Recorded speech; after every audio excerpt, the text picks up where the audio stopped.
Welcome to Democracy Now!, democracynow.org, The War and Peace Report. I'm Amy Goodman. President Donald Trump called openly Thursday for the leaders of Ukraine and China to investigate Trump's campaign rival, Joe Biden, and his son Hunter for corruption. Trump's explicit remarks came as leaders of the Democratic-led House pushed ahead rapidly with their impeachment inquiry, which is centered around Trump's July 25th phone call with Ukrainian President Volodymyr Zelensky. Shouting to reporters over the roar of the presidential helicopter from the White House lawn, Trump responded to a question about what he hoped to gain when he asked Zelensky to investigate the Bidens during that call. Well, I would think that if they were honest about it, they'd start a major investigation into the Bidens. It's a very simple answer.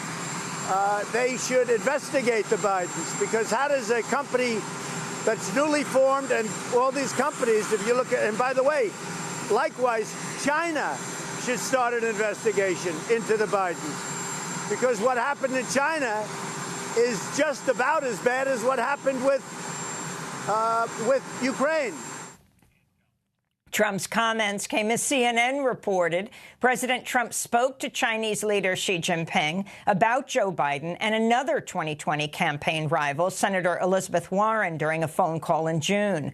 A record of that conversation was reportedly moved to the same highly secured computer server used to store Trump's July conversation with Ukraine's president. CNN also reports Trump promised President Xi he'd remain silent about Hong Kong authorities' crackdown on pro-democracy protests during the U.S.-China trade talks. Trump's appeal to foreign leaders to investigate the Bidens appears to be a direct violation of campaign finance law. Federal Elections Commission Chair Ellen Weintraub retweeted a statement she wrote last June warning, quote, "It's illegal for any person to solicit, accept, or receive anything of value from a foreign national in connection with the U.S. election. This is not a novel concept," she said. Trump may be getting what he wants. The Wall Street Journal is reporting Ukraine's top prosecutor is reviewing past investigations into a gas company linked to Joe Biden's son and may reopen investigations amidst pressure from President Trump. On Capitol Hill, President Trump's former special envoy to Ukraine, Kurt Volker, gave a 9-hour deposition to the House impeachment investigators behind closed doors Thursday. After his deposition, lawmakers released damning text messages shared between Volker and other State Department officials, making clear that the U.S. would only improve relations with Ukraine if President Zelensky cooperated with Trump's demand he investigate the Bidens. In one message to an aide of President Zelensky, sent just hours before the now infamous phone call with Trump, Volker dangles the prospect of a meeting with Trump, writing, quote, "Heard from White House, assuming President Z convinces Trump he will investigate, get to the bottom of what happened in 2016, we'll nail down date for visit to Washington." In another text message, Bill Taylor, the top U.S. diplomat to Ukraine, expresses concern that the White House has frozen military aid to Ukraine, writing, quote, "I think it's crazy to withhold security assistance for help with a political campaign." The Washington Post reports an Internal Revenue Service employee filed a whistleblower complaint reporting that a Treasury Department political appointee tried to improperly interfere with the tax audits for President Trump or Vice President Mike Pence. The complaint comes as Trump continues to resist lawmakers' efforts to force him to turn over tax records as part of a congressional investigation into whether the president violated the Constitution's anti-corruption provisions known as the Emoluments Clause. Meanwhile, House investigators are looking into reports that a trade association and a foreign government booked a large number of rooms at President Trump's hotels, but used only a fraction of them.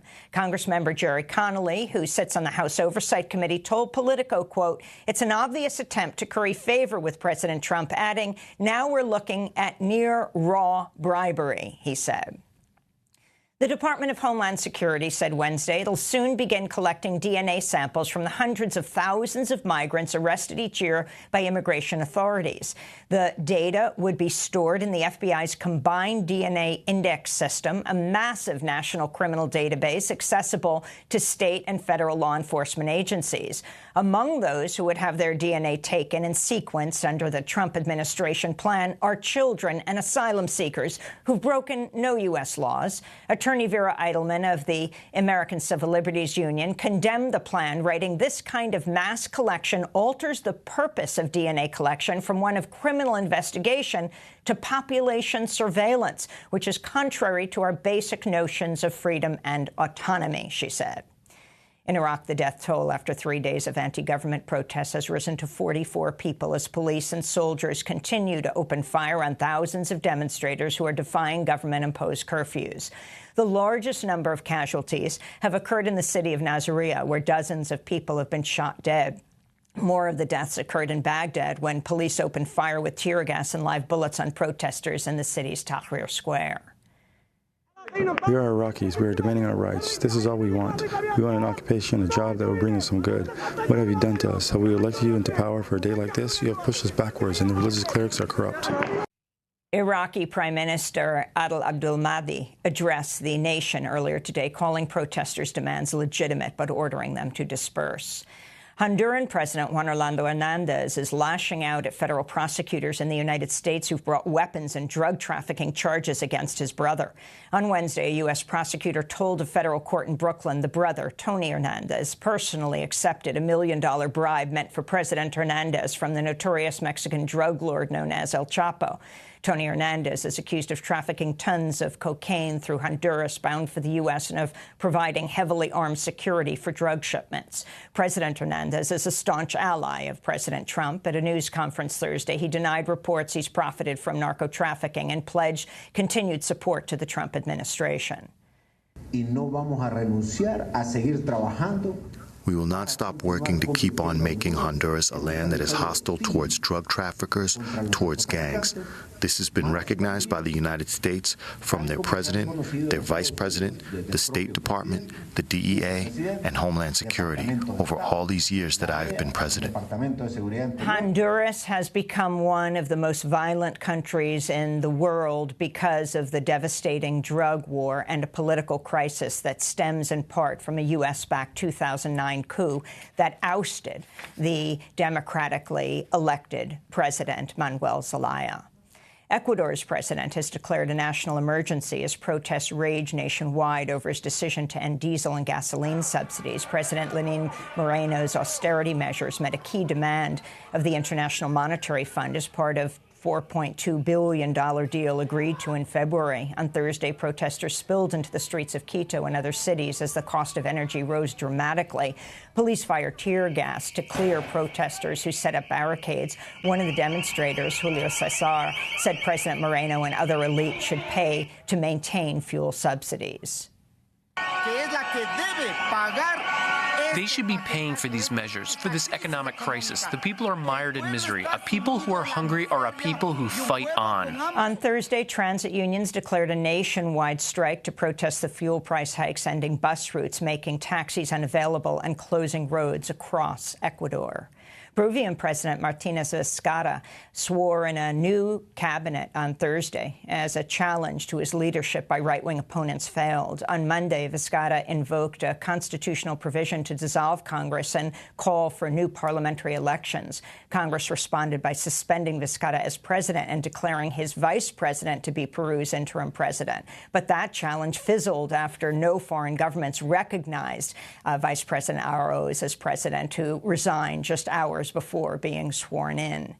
In Brazil, a newly surfaced photo shows far-right President Jair Bolsonaro smiling and posing with a man who's been arrested in connection with the murder of human rights activist Rio City Council member Marielle Franco.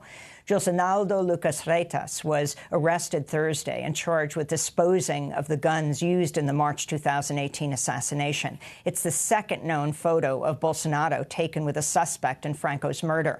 Another photo circulated in the Brazilian press shows Bolsonaro in a friendly embrace with a former police officer who's been charged with driving the car used in the assassination.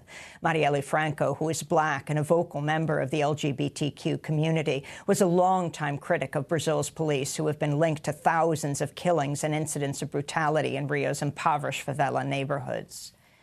In Las Vegas, Nevada, MGM Resorts International has agreed to an $800 million settlement with more than 4,000 survivors of the 2017 massacre outside the Mandalay Bay Casino.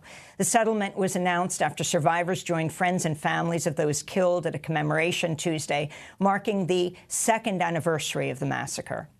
It was October 1st, 2017, when a lone gunman named Stephen Paddock used semi-automatic rifles altered with bump stocks to open fire from the resort's 32nd floor in a country music festival below, killing 58 people and wounding 851 others. It remains the worst mass shooting in modern U.S. history. In Maryland, a white nationalist Coast Guard lieutenant pleaded guilty Thursday to federal weapons and drugs charges after investigators uncovered his plot to kill high-profile liberal figures, including Democratic lawmakers, media personalities, and judges. 50-year-old Christopher Hassan was arrested with a stockpile of 15 guns and more than 1,000 rounds of ammunition after he used his work computer at the Coast Guard to read the manifestos of mass killers and to research sniper attacks. Federal prosecutors did not file terrorism charges against Hassan. He faces up to 31 years in prison at a January sentencing hearing. Bernie Sanders' campaign says the Vermont senator and 2020 presidential hopeful is recovering well from surgery to clear a blocked artery. On Tuesday night, Sanders was hospitalized after he complained of chest pain at a campaign event in Las Vegas. Jane Sanders said her husband will spend the weekend recuperating at their home in Burlington, Vermont, and is looking forward to the October 15th debate when 12 Democratic candidates will square off in Columbus, Ohio. And 2 Iowa-based environmental activists have been charged by a federal grand jury with multiple felonies for their attempts to delay the construction of the $3.8 billion Dakota Access Pipeline. 3 years ago, Catholic worker activist Jessica Resnicek and Ruby Montoya publicly took credit for setting fire to 5 pieces of heavy machinery being used to construct the pipeline and for destroying pipeline valves, delaying construction for weeks.